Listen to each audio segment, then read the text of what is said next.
Good morning.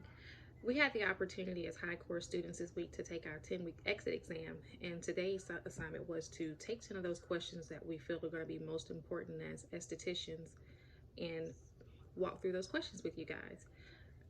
I believe that going in the spa on my own, majority of the clients that I'm going to see are teenage students that are dealing with cystic acne or hyperpigmentation from any sort of dealing with previous acne scarring or anything like that. So the first question I'm going to get into it, what are the 4 grades of acne and their descriptions? Grade 1 is open comedones. Those are your typical blackheads. Grade 2 are open comedones and closed comedones. So that's a combination of whiteheads and blackheads. Um, Let me explain what a blackhead is. It's basically a pimple that has been oxidized, and at this point it's now black instead of the creamy consistency that you would see in a whitehead. Grade 3 includes your open comedones and your closed comedones with redness and some type of inflammation. um, at that point you can kind of see that there may be a type of infection going on, and you might want to look at some products that are going to get in there and kill that bacteria and begin the cleaning process. um, the next one is the grade 4. That's pretty much everything that you can think of: your open comedones, your closed comedones, redness, inflammation, and also cysts. Those are the ones that are kind of hard deep down. You can feel them, but you can't necessarily see them from a distance, but you know that they're there, and they're a little bit harder to get sometimes. So you might need to have it lanced. And I know that it's probably not a popular opinion to go through. But kids, a lot of kids don't like needles, but in order for it to be effectively removed, you are going to have to lance it. Moving into my second question, it is question number 3 on the exit exam, and it's what are the ingredients that treat acne and how do they do so? Benzoyl peroxide, it gets in the pore, it kills the bacteria, and it introduces oxygen to the pore. Salicylic acid, it's going to eat away in the dirt and debris. So I think used together, like some type of salicylic based cleanser, and if you can find like a benzoyl peroxide type topical cream to put on top of that after you've cleansed your face, I think they will work extremely well together if you're going for an over-the-counter route before you're able to seek professional or clinical help. And then a lot of times, once we have had acne for a while and we tend to pick at those pimples or comedones, as we like to call them, we want to brighten them up because those scars and hyperpigmented areas, they're not appealing to us. Somebody might not see anything wrong with it, but we know that it's something that we're lacking confidence when we know that we have them. So a couple of ingredients that's going to help to brighten those hyperpigmented areas and just brighten the skin overall are vitamin C, which comes from citrus fruits. Kojic acid comes from fermented rice. Licorice root comes from licorice, and arbutin we can get from berry sources. Um, a lot of these things are in our serums and sometimes in our molecules. Um, I've had a good bit of success with just using a vitamin C toner before, but I've also learned that if I'm using the acids together, I have a more brightening effect than what I did before. So that's something I would like to educate my clients on when they decide to seek professional advice.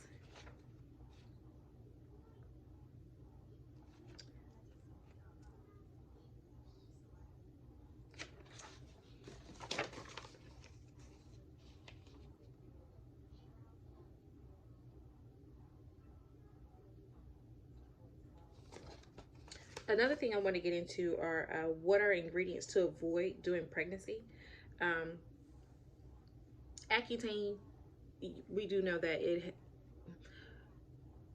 it provides a lot of benefits, but there's a lot of things that we're not able to do right away when we've been on Accutane for a while. So we need to be off Accutane at least 1 year before we start using a lot of these other products, because we don't want to further damage the skin by doing so. Another thing that I feel it's important to know is the layers of the skin.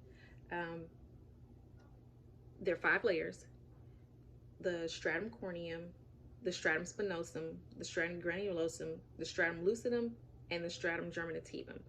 The stratum germinativum, that is our basal layer, is where everything begins to germinate. Our stratum corneum is the outside layer of our skin. It's also the hardest layer of our skin, and that makes sense because the hardest layer would provide the most protection for our integumentary system. Um, the stratum spinosum, it's made of like a spiny layers of the skin. The stratum lucidum is our clear layer of the skin, and it makes it just lucid. So when you're explaining things to clients, you want to know how these products are going to work in each layer of the skin before you start recommending them.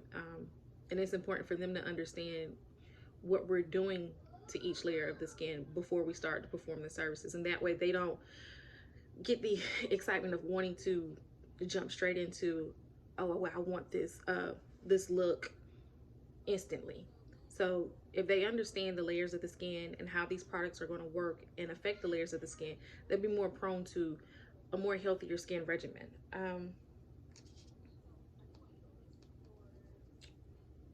A lot of people come into the spas or the clinics and say, hey, I have sensitive skin. That's a major concern of theirs. I don't know what I can use. What do you recommend for sensitive skin? Because sometimes they might not even have anything wrong with their skin and they just say that it's sensitive, but they're anxious to do something to their skin. So what you would recommend is anything that is a citric acid derivative, mandelic or phytic. They'll work well on the skin and they won't be able to harm anything that's going on, or it won't further irritate any sensitive skin.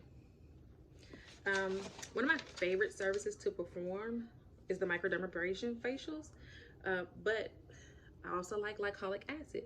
So they do not work well together.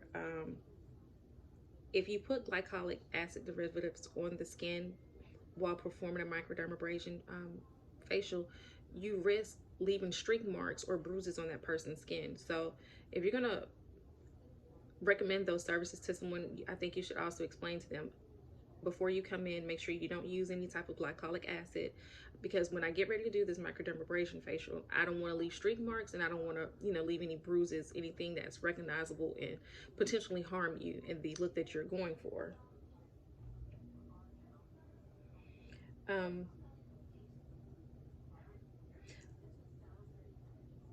Hydroquinone. I mentioned before that we were going to probably see a lot of clients that have hyperpigmentation. I think when we're selecting products, it's important to look at the ingredients first. And for those type of clients, I would look at the hydroquinone because it is a tyrosine inhibitor, and which that does is just stops the production that starts the hyperpigmentation process.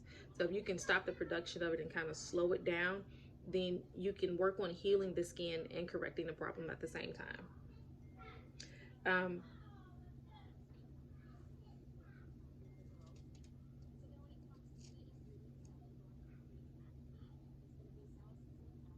And the last thing that I'm going to get into is what ingredients are most beneficial for spot treatment after an extraction. Naturally, when you see someone with acneic skin, you're going to see comedones that need to be removed. And when you're doing that, you want to make sure that you're using some type of spot treatment like salicylic acid or the Jesner solutions. Jesner solutions have salicylic in it, so that's the reason why it'll work well. And again, we talked about before, salicylic acid getting in there and eating away dirt and debris within the pore. And it self-neutralizes, so they don't have to worry about trying to put on any product that's going to take away from the stinging effect after they've used that salicylic acid or the Jesner solution. But I think those 10 questions are going to be most beneficial for someone just starting out or looking to just learn how to treat their skin themselves.